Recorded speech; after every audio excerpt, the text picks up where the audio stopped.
Hello बच्चों, स्वागत है आप सभी का हमारे YouTube channel Shri KD institute पर। और जो कि हमारा आज का टॉपिक है एमपी बोर्ड क्लास 8 इंग्लिश का चैप्टर 11 की एक्सरसाइज हम इस वीडियो में सॉल्व करेंगे। इसकी एक्सप्लेनेशन मैंने आपके साथ प्रीवियस वीडियो में शेयर की थी, तो आप वो आई बटन पर क्लिक करके देख सकते हैं। क्योंकि अगर आपने एक बार चैप्टर अच्छे से समझ लिया तो आपके लिए एक्सरसाइज समझना भी ईजी हो जाएगा। तो आपने अगर वो वीडियो नहीं देखा है जिसमें मैंने अच्छे से एक्सप्लेन की एक्सरसाइज चैप्टर, तो आप वो वीडियो देख लीजिए। चलिए बिना देरी के शुरू करते हैं। एक्सरसाइज में फर्स्ट हमारे सामने है रीड एंड लर्न, पढ़ो और सीखो। क्या सीखना है हमें यहाँ पर? यहाँ जो वर्ड्स दिए गए हैं उन वर्ड्स के मीनिंग हमें यहाँ सीखने हैं। जैसे कि पहला है डेटरमाइंड। डेटरमाइंड का मतलब होता है निर्धारित। अगला है हैंड इन हैंड यानी हाथों में हाथ। अवेयर ऑफ यानी के बारे में पता होना, किसी चीज़ के बारे में हम अवेयर रहते हैं, हमें पता होता है, ठीक है, जागरूक भी होता है। बर्निंग इश्यूज यानी ज्वलंत मुद्दे जो उस टाइम ज़्यादा चल रहे हों, ठीक है। क्यूरियस यानी जिज्ञासा या जिज्ञासु।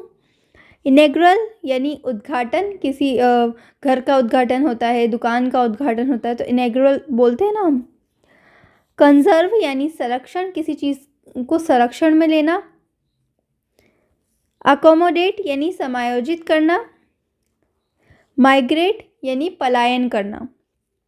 पर्क्योलेट यानी चूना जो होता है ना। फंक्शनल यानी कार्यात्मक। सफिशिएंट यानी पर्याप्त। एग्जीक्यूट यानी पालन करना। स्कार्सिटी यानी कमी। अप्रिशिएट तारीफ करना, आपके टीचर्स आपको अप्रिशिएट करते हैं, आपकी तारीफ करते हैं। रूथलेस यानी क्रूर। रिगार्ड्स यानी सम्मान या फिर ध्यान रखना भी होता है। कंजर्वेशन यानी संरक्षण, इसका मतलब भी संरक्षण ही होगा। लिटरली यानी सचमुच, लिटरली मैं सही बोल रही हूँ यानी सचमुच मैं सही बोल रही हूँ। ऐसे हम कई बार डेली यूज़ में भी यूज़ करते हैं इस वर्ड को। शोल्डर टू शोल्डर यानी कंधे से कंधा मिलाकर, कोई भी काम करते सब लोग मिलजुल के तो बोलते ना हम कंधे से कंधा मिलाकर काम कर रहे हैं वो। चलो अब नेक्स्ट क्वेश्चन क्या है। वर्ड पावर में look at the pictures and the sentences given below them and fill in the blanks choosing the correct words given in the box. तो यहाँ पर हमें बॉक्स में कुछ वर्ड्स दिए गए हैं, इन वर्ड्स के थ्रू यहाँ पिक्चर्स के अकॉर्डिंग ये सेंटेंसेस को हमें फिल करना है। देखो पिक्चर्स हमें मिल गई, मतलब हम आसानी से सेंटेंसेस को फिल कर सकते हैं। पहला क्या है हमारे सामने, we should other passengers also. तो देखिए हमें अन्य यात्रियों को भी देना चाहिए, क्या स्थान देना चाहिए, यानी एक तरीके से हम बोल सकते हैं हम उनकी हेल्प कर रहे हैं। अकोमोडेट इसका आंसर हो जाएगा, ठीक है। नेक्स्ट क्या है, birds from one place to the other. जो पक्षी हैं वो एक जगह से दूसरे जगह पर क्या करते हैं, वो माइग्रेट करते हैं, वो है ना पलायन करते हैं, ठीक है। तो माइग्रेट इसका आंसर हो जाएगा। नेक्स्ट है वी मस्ट वाटर। तो हमें वाटर को क्या करना चाहिए, कंजर्व करना चाहिए, बचाना चाहिए। कंजर्व का एक और मतलब भी होता है बचाना, ठीक है। आगे देखेंगे नेक्स्ट क्या है, there is water in the glass.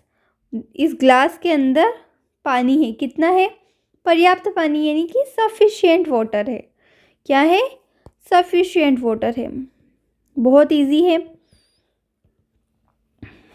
अब नेक्स्ट है cutting of the trees has resulted in scanty rainfall. यानी जो वृक्ष होते हैं, पेड़ होते हैं, उनकी इस तरीके से कटाई करने से वर्षा कम हुई है। किस तरीके से, रूथलेस यानी निर्मम, रूथलेस तरीके से, बिना कुछ सोचे समझे, बिना उन पर दया किए बस काटे ही जा रहे हैं पेड़ों को, तो उसकी वजह से बारिश में भी कमी होती है।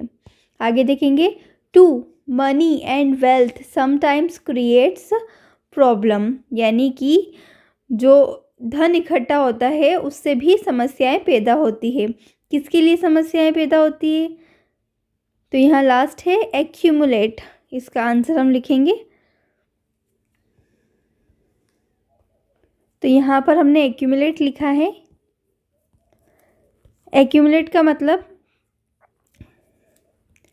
देखो इसका मीनिंग हो जाएगा पूरे का कि धन संचय, कई बार हम पैसे को बचाना कठिन हो जाता है और उसकी वजह से हमारे लिए परेशानियाँ खड़ी हो जाती है।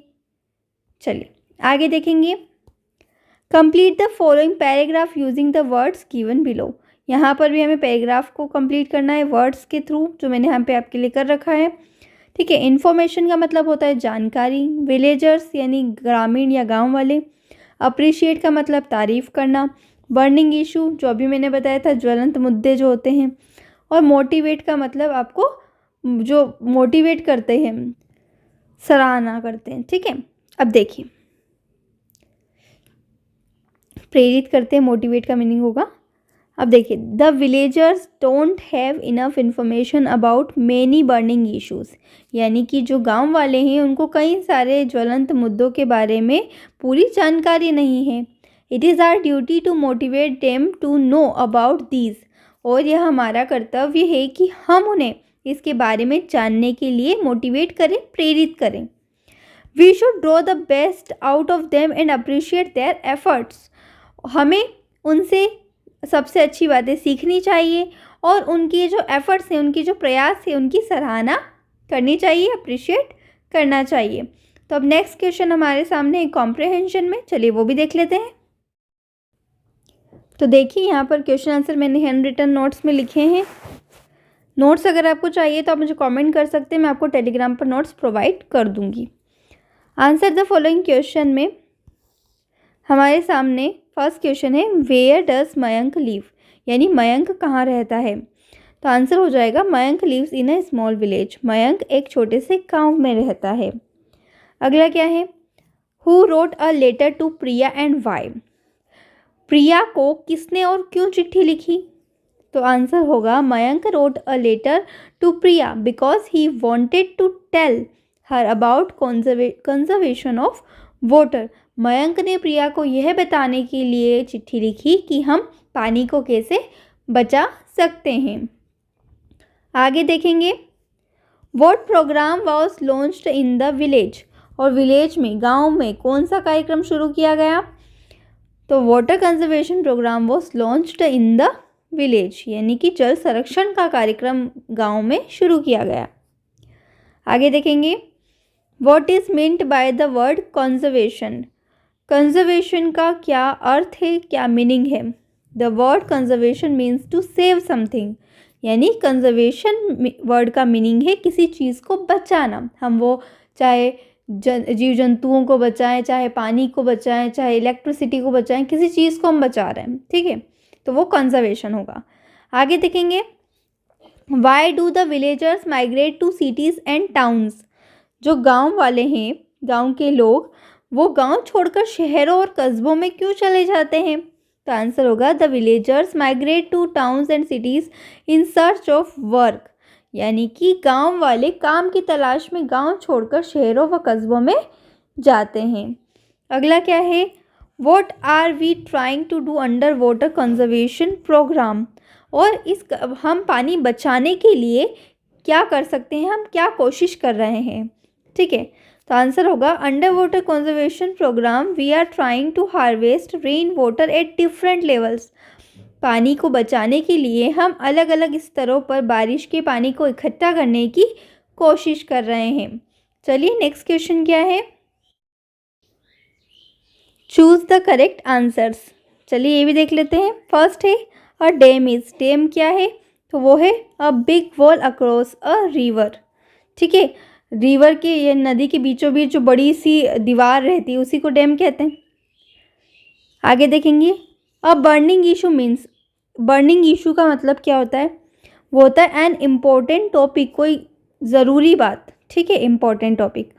अगला है अ स्लोगन मीन्स, स्लोगन का, नारे का मतलब क्या होगा, तो उसका मतलब होगा वर्ड्स और phrase giving message attractively and quickly, यानी कि ऐसे शब्द या ऐसे वाक्य जिनसे कि एक मैसेज जाए झट से और सामने वाला भी उस मैसेज को, मतलब उस वाक्य को सुनते ही समझ जाए। ठीक है, ऐसे नारे हम लोगों ने देखा ही है कि फ्रीडम फाइटर्स ने कितने सारे नारे दिए थे उस समय।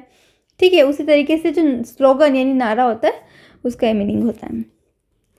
नेक्स्ट है we receive water for irrigation. हमें इरिगेशन के लिए वाटर कहाँ से रिसीव होता है? तो हमें वो कहाँ से रिसीव होता है? वो थ्रू रेनफॉल से, यानी बारिश होती है उसी की वजह से हम सिंचाई कर पाते हैं। इरिगेशन का मतलब होता है सिंचाई करना, तो हमें बारिश के पानी से सिंचाई करने में मदद मिलती है। आगे देखेंगे, let's learn, read the following sentences, nothing the time of their action. ठीक है, तो यहाँ पर आपको ये जो सेंटेंसेस है इन्हें देखना है, समझना है और उनके टाइम की एक्शंस को हमें पता करना है। जैसे कि ये सिंपल प्रेजेंट टेंस है, ये सिंपल पास्ट टेंस है। अगर आपको टेंस नहीं आते हैं देन मुझे कमेंट कीजिए, मैं आपके लिए टेंस पर भी एक सेपरेट वीडियो बना दूंगी जिसमें आपको 15 मिनट में टेंस इस तरीके से क्लियर होंगे कि आपको लाइफ टाइम में टेंस आप कभी नहीं भूलोगे और आप आसानी से सीख भी पाओगे। फर्स्ट क्या है, Mayank lives in a small village. ठीक है, तो यहाँ पर क्या हुआ, Mayank lived in a small village till last year.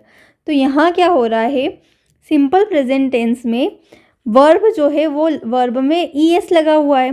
ठीक है, वर्ब में क्या लगा है, ईएस लगा है। लेकिन जो सिंपल पास्ट टेंस है उसमें वर्ब में ईडी लगा है, यानी वर्ब की सेकंड फॉर्म इसमें यूज़ की गई है। तो फर्स्ट क्या होता है कि अगर सिंपल प्रेजेंट टेंस है तो उसमें वर्ब के साथ एस या ईएस ऐड होता है, और जो पास्ट टेंस होता है उसमें वर्ब के साथ वर्ब की सेकेंड फॉर्म यूज़ होती है। ठीक है, वर्ब की सेकेंड फॉर्म यूज़ करते हैं, वो भी only in affirmative sentences. Negative में नहीं होता है, सिर्फ अफर्मेटिव सेंटेंसेस में ही वर्ब की सेकेंड फॉर्म यूज़ होती है। ठीक है, अब देखिए ये पढ़ने की बजाय मैं डायरेक्टली आपको जो क्वेश्चंस है वो सीधा समझा देती हूँ। यहाँ पर हमारे सामने वर्ब्स भी दी हुई है, जैसे लीव्स है, तो लीव्स को अगर हम पास्ट टेंस में लिखेंगे तो वो कैसे हो जाएगी, लिव्ड हो जाएगी। राइट्स है तो राइट्स का रोट हो जाएगा। आपको वर्ब याद करनी पड़ेगी, वर्ब की first form, second form, third form. Verb की तीनों फॉर्म्स अगर आपको याद है तो आप आसानी से टेंस भी सीख सकते हो। अटेंड तो अटेंड का हो जाएगा अटेंडेंट। ठीक है, अब देखिए मैंने यहाँ पर ऑलरेडी आपके लिए लिख रखा है, मैं समझा देती हूँ क्या है। यहाँ पर सिंपल पास्ट टेंस में इन्हें चेंज करना है, ये प्रेजेंट टेंस में हमें दिए गए हैं, तो हम यहाँ पर क्या चीज़ चेंज करेंगे वो आप नोटिस कीजिएगा। ठीक है, और मुझे कमेंट करके ज़रूर बताइएगा। A small river flows near the village. तो यहाँ पर हमने इसका क्या चेंज किया, a small river flowed near the village. तो यहाँ क्या चीज़ डिफरेंट हो रही है, फ्लो और फ्लोड, ये वर्ब है और वर्ब ही हमने डिफरेंट की है। वर्ब की यहाँ पर फर्स्ट फॉर्म यूज़ हुई है और यहाँ पर सेकेंड फॉर्म, और यही चीज़ें बाकियों में भी होगी। Priya lives in Itarsi, Priya lived in Itarsi. Mayank receives a letter from Priya, Mayank received a letter from Priya. यहाँ पर अगर आपको एग्ज़ाम में कभी दे दे कि आपको सिंपल पास्ट टेंस को सिंपल प्रेजेंट टेंस को सिंपल पास्ट टेंस में चेंज करना है तो बहुत आसानी से कर सकते हैं। वर्ब याद कर लेना, वर्ब की फर्स्ट फॉर्म की जगह आपको वर्ब की सेकेंड फॉर्म लगानी है और एज इट इज़ करना है। नेगेटिव सेंटेंस के लिए रूल थोड़ा बदल जाता है। ठीक है, अगर आपको सारे रूल्स भी सीखने हैं आप मुझे कमेंट में बताइए, तो मैं आपके लिए सेपरेट वीडियो बना दूंगी। नेक्स्ट है ही अप्रिशिएट्स हर एफर्ट्स। तो यहाँ अप्रिशिएट से यहाँ हो जाएगा अप्रिशिएटेड, और बात भी पास्ट में चली जाएगी। She wants to write an article, she wanted to write an article. People speak a lot about water conservation. तो स्पीक बोलना हो गया। ठीक है, स्पीक का क्या हो जाएगा, स्पोक। बहुत सारी वर्ब्स तो आप यहीं सीख जाएंगे। आई ऑलवेज थिंक अहेड, मैं हमेशा आगे की सोचती हूँ। ठीक है, तो यहाँ थिंक को हम थॉट कर देंगे। आगे देखिए, दे रन फास्ट, तो दे रन फास्ट, यहाँ वर्ब की सेकेंड फॉर्म हमने यूज़ की। और यहाँ देखिए ये सारी ही वर्ब्स यहाँ हमें दी हुई है। फ्लो का हो जाएगा फ्लोड, लीव का लिव्ड, रिसीव का रिसीव्ड, अप्रिशिएट का अप्रिशिएटेड, वॉन्ट का वॉन्टेड, स्पीक का स्पोक, थिंक का थॉट, रन का रन। आगे देखेंगे, let's talk, make group of 5 in your class and talk to one another using the table given on the next page. Fill in the tables as you carry on your talk. यहाँ पर एक table दी गई है, उसके basis पर आप अपने friends से बात कीजिए और उस टेबल को फिल कीजिए. ये आपको खुद करना है, ठीक है. अब नेक्स्ट क्वेश्चन देखेंगे. Let's read. चलिए पढ़ते हैं. Read the following passage carefully. यहाँ पर एक पैसेज दिया गया है जिसे हमें केयरफुली पढ़ना है. A letter from a parent to a teacher. एक पेरेंट ने टीचर को लेटर लिखा है, वही लेटर हम अभी पढ़ने वाले हैं. चलिए पढ़ते हैं. He will have to learn, यानी कि उसे यह सीखना होगा. आई नो, मैं जानता हूँ. That all men are not just, all men are not true, यानी कि हर कोई एक जैसा नहीं होता है, हर कोई सच्चा नहीं होता है, सभी लोग सच्चे नहीं होते हैं. तो एक पेरेंट, एक अभिभावक एक शिक्षक को बोल रहा है पत्र में कि मैं जानता हूँ कि उसे यह सीखना होगा कि सभी लोग एक जैसे नहीं होते हैं, सभी लोग सच्चे नहीं होते हैं. आगे देखिए. But teach him also that for every scoundrel there is a hero. लेकिन उसे यह भी सिखाइएगा कि हर बदमाश के लिए एक हीरो, एक नायक होता है. That for every selfish politician there is a dedicated leader. और हर स्वार्थी राजनेता के लिए एक समर्पित नेता होता है. Teach him that for every enemy there is a friend. और उसे यह भी सिखाइएगा कि हर दुश्मन के पीछे एक दोस्त होता है. Teach him that a dollar earned is of far more value than 5 found. यानी कि उसे ये भी सिखाइएगा कि कमाया हुआ $1 पाए गए $5 से भी ज़्यादा कीमती होता है. Teach him to learn to lose and also enjoy winning. उसे हारना भी सिखाइएगा और जीतने का आनंद लेना भी सिखाइएगा. Steer him away from envy और इफ़ यू कैन. और अगर संभव हो, अगर आप कर पाओ तो उसे ईर्ष्या जैसी चीज़ से भी दूर रखिएगा. यानी किसी से हम ईर्ष्या करते, जेलस फील करते हैं तो जलन से भी दूर रखिएगा. Teach him the secret of quiet laughter. उसे शांत हंसी का रहस्य बताइएगा. Teach him the wonder of books but also give him quiet time to ponder over the eternal mystery of birds in the sky, bees in the sun and flowers on a green hillside. उसे किताबों के चमत्कार के बारे में तो बताइएगा, लेकिन साथ ही में उसे आकाश में जो पक्षी है, धूप में मधुमक्खियाँ और हरी भरी पहाड़ियों पर खिले फूलों के बारे में, उनके रहस्य के बारे में सोचने के लिए भी शांत समय दीजिएगा.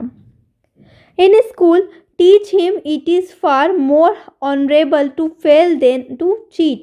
स्कूल में उसे सिखाइएगा कि नकल करने की बजाय हार जाना, यानी कि फेल हो जाना ज़्यादा सम्मानजनक है. ठीक है, आगे देखते हैं. Teach him to have faith in his own ideas. उसे अपने विचारों पर भरोसा करना सिखाइए. Even if everyone tells him they are wrong. भले ही हर कोई उसे बताए कि वो गलत है. Teach him to be gentle with gentle people and tough with the tough. उसे सज्जन लोगों के साथ सज्जनता से पेश आना और कठोर लोगों के साथ कठोर व्यवहार करना भी सिखाइएगा. अगला है. Try to give him the strength not to follow the crowd when everyone is getting on the bandwagon. यानी कि उसे यह शक्ति देने की भी कोशिश कीजिएगा कि जब सभी लोग भीड़ में साथ चल रहे हो तो वह भीड़ के बिना अकेला चले, भीड़ के विपरीत चले. Teach him to listen to all men. उसे सभी लोगों की बात सुनना सिखाइए. But teach him also to filter all he hears on a screen of truth and take only the good that comes through. उसे यह भी सिखाइएगा कि वो जो कुछ भी सुने उसमें से सच के पर्दे पर परखे और केवल अच्छाई को ही स्वीकार करे जो कि सामने है. यानी कि अब बातें तो सबकी सुननी है उसे, लेकिन वो वही बातें अपने ध्यान में रखे, वही बातें फॉलो करे, उन्हीं बातों को फॉलो करे जो अच्छाई की हो। ठीक है, आगे देखेंगे। Teach him to close his ears to a howling mob. उसे सिखाए कि वह चीखती हुई भीड़ की ओर से अपने कान बंद कर लें। And to stand and fight if he thinks he is right. और अगर वह यह समझे कि वह सही है तो खड़ा होकर अपने लिए लड़े। Treat him gently but do not cuddle him because only the test of fire makes fine steel. उसके साथ सौम्यता से पेश आए, यानी नरमी से पेश आए, लेकिन उसे दुलार नहीं करें, क्योंकि केवल अग्नि परीक्षा से ही उत्तम इस्पात बनता है। यानी इंसान जितना जलेगा, जितना तपेगा, उतना ही निखरेगा। सोना भी जितना तपता है उतने ही निखरता है। Let him have courage to be impatient, let him have the patience to be brave. उसे अधीर होने का साहस दो, उसे बहादुर होने का धैर्य दो। Teach him always to have sublime faith in his creator and faith in himself too, because then he will always have faith in mankind. अब आप उसे हमेशा अपने सृष्टिकर्ता यानी कि अपने भगवान पर और खुद पर जो अटूट विश्वास होता है वो रखना सिखाएं, क्योंकि तब उसे हमेशा मानव जाति पर विश्वास रहेगा। अगला है, this is a tall order but please see what you can do, he is such a fine little fellow my son. यह एक कठिन काम है, लेकिन आप देखिएगा कि आप क्या कर सकते हैं। वह बहुत छोटा सा लड़का है, मेरा बेटा। ये लिखा है अब्राहम लिंकन ने। किसे? अपने बेटे के टीचर को, कि उन्हें ये चीज़ें उसके बेटे के साथ करनी चाहिए। चलिए अब इसके जो क्वेश्चंस हैं उनके आंसर्स हम लिख लेते हैं। फर्स्ट क्वेश्चन में who is the writer of this letter. इस लेटर को किसने लिखा? Abraham Lincoln is the writer of this letter. Next क्या है? Why did he write the letter. उन्होंने इस पत्र को क्यों लिखा? He wrote this letter because he wanted that the teacher of his son should teach his son some important facts. उन्होंने यह पत्र इसलिए लिखा क्योंकि वे चाहते थे कि उनके बेटे का टीचर उनके बेटे को सारी महत्वपूर्ण चीज़ें सिखाए। अगला क्वेश्चन है, Who did he write the letter to? उन्होंने ये लेटर किसे लिखा? He wrote this letter to the teacher of his son. यह लेटर उन्होंने अपने बेटे के टीचर को लिखा। अगला है, What did he ask the teacher to teach his son? उसने शिक्षक से अपने बेटे को क्या सिखाने के लिए कहा? कोई भी बात हम बोल सकते हैं, इतनी सारी चीज़ें सिखाने की बोली, हम कोई भी चीज़ लिख सकते हैं, तो जो भी आप लिखोगे ना सही होगा। मैंने लिखा है, He asked the teacher to teach his son to have faith in his own ideas even if everyone tells him they are wrong. यानी कि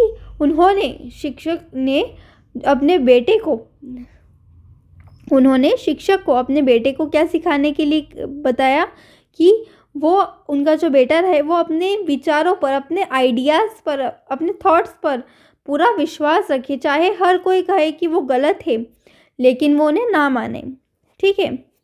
In whom one should have sublime faith and why. यानी कि किस पर सबसे ज़्यादा भरोसा होना चाहिए और क्यों? तो आंसर होगा, one should have sublime faith in his creator and in himself because then he will always have faith in mankind. यानी कि किसी को खुद के निर्माता यानी खुद के भगवान और खुद पर पूरा भरोसा होना चाहिए, क्योंकि तब ही उसे जो मानव जाति है उस पर भी भरोसा रहेगा। चलिए अब नेक्स्ट क्वेश्चन देख लेते हैं। क्या है next question? Given below is a circle having words which are nouns and verbs. Join the words as given in the example and write them in the blank space. तो यहाँ पर देखिए, verb और नाउन हमें लिखने हैं। जैसे laugh is a verb और लाफर इज़ अ नाउन, तो उसी तरीके से यहाँ जो पूरा सर्कल दिया गया है इसमें सारे वर्ड्स हैं और इन्हीं वर्ड्स को हमें यहाँ पर लिखना है, जो मैंने आपके लिए लिख रखे हैं। डायरेक्ट देख लेते हैं। नो का हो जाएगा नॉलेज, डेडिकेट का हो जाएगा डेडिकेशन, थिंक का थॉट, अर्न का अर्निंग, क्रिएट का क्रिएटर, फेल का फेलर, इन्जॉय का एन्जॉयमेंट, फिल्टर का फिल्ट्रेशन। ठीक है, तो यहाँ वर्ब्स थी, उनके हमने नाउन फॉर्म लिखे हैं। आगे देखेंगे मैच द कॉलम्स में फर्स्ट क्या है, try to give him the strength, यानी खड़े उसे लड़ने की और अपने लिए खड़े होने की ताकत देना। ठीक है, देने की कोशिश करना। तो उसका क्या हो जाएगा, not to follow the crowd, ना कि भीड़ को फॉलो करना। ठीक, टू स्टैंड एंड फाइट, खड़ा होने और लड़ने की ताकत देना। If he think he is right, यानी कि अगर वो उसे लगे कि वो सही है तो। Treat him gently but do not cuddle him, उसके साथ सौम्यता से पेश आए लेकिन उसे दुलारे नहीं। Only the test of fire makes fine steel, यानी कि केवल अग्नि परीक्षण से ही उत्तम इस्पात बनता है, यानी फाइन स्टील बनती है। It is far more honourable to fail than to cheat, यानी कि यह कहीं अधिक सम्मानजनक होगा धोखा देने से ज़्यादा असफल होना बेहतर है। अगला है teach him to have faith in his own ideas, उससे अपने विचारों पर विश्वास करना सिखाएं। Even if everyone tells him they are wrong, भले ही हर कोई उसे बताए कि वो गलत है, लेकिन उसे फिर भी खुद पर विश्वास हो। नेक्स्ट क्वेश्चन देखते हैं, लेट्स राइट पावर सेविंग। ठीक है, बचत करनी है किसकी, बिजली की। We know that electricity is generated in power plants, हमें पता है कि इलेक्ट्रिसिटी पावर प्लांट में जनरेट होती है। कौन कौन से में, एक तो हाइड्रो इलेक्ट्रिक पावर स्टेशन पर, एक थर्मल पावर स्टेशन पर और एक न्यूक्लियर पावर स्टेशन पर। ठीक है, हाइड्रो इलेक्ट्रिक पावर स्टेशन में क्या होता है, they are at dams where water is use to generate electricity. ये कहाँ पर होते हैं, डैम्स के पास होते हैं, जैसे कि गांधी सागर में चंबल नदी के यहाँ पर है। ठीक है, डैम जो है गांधी सागर डैम के पास में है एक पावर स्टेशन, तो वहाँ क्या होता है, बिजली उत्पादन होती है, किससे, पानी से। Thermal power station, they use coal to generate electricity, thermal power station में कोयले से बिजली बनाई जाती है। और न्यूक्लियर पावर स्टेशन में रेडियो एक्टिव मेटल को यूज़ किया जाता है इलेक्ट्रिसिटी जनरेट करने में। Saving water is in some or the other way related to producing and saving electricity, we should know the worth of it. देखो, एक तरीके से हम पानी बचा तो रहे हैं, लेकिन एक और रास्ता है, देखिए पानी भी बचा रहे हैं लेकिन पानी से इलेक्ट्रिसिटी भी प्रोड्यूस हो रही है, तो हमें इलेक्ट्रिसिटी को भी बचाना होगा क्योंकि ये भी हमारे लिए उतनी ही ज़रूरी है। Write a paragraph on saving electricity, here are some clues for you, यहाँ पर क्लूज दिए गए हैं, इनके थ्रू आपको इलेक्ट्रिसिटी के ऊपर एक पैराग्राफ लिखना है। चलिए लिख लेते हैं। तो यहाँ पर मैंने सेव इलेक्ट्रिसिटी के ऊपर पैराग्राफ लिखा है, चलिए मैं आपको ध्यान से समझा देती हूँ। Saving water is in some or the other way related to producing and saving electricity, यानी कि पानी की बचत किसी न किसी तरह से बिजली उत्पादन से और बचत से जुड़ी हुई है। We should know the worth of it, और हमें इसकी कीमत समझनी चाहिए। We should switch off the lights and fans when we leave the room, और हमें कमरे से बाहर निकलते समय लाइट और पंखे को बंद कर देना चाहिए। We should use power saving lamps and devices so that less electricity is consumed, और हमें बिजली बचाने वाले लैम्प और उपकरणों का इस्तेमाल करना चाहिए ताकि बिजली की खपत कम हो। We should try to finish our work during day time to save electricity, और हमें बिजली बचाने के लिए दिन में अपना काम निपटाने की कोशिश करनी चाहिए। We should avoid unnecessary electric decoration in marriages and other functions, और हमें शादी ब्याह में और दूसरे फंक्शंस में अनावश्यक होती है बिजली की सजावट से भी बचना चाहिए। जो अननेसेसरी सजावट होती है कि हाँ नहीं है ज़रूरी, जहाँ पर वहाँ भी हम लाइटिंग लगाते हैं, बल्ब्स लगाते हैं, तो वो नहीं करनी चाहिए।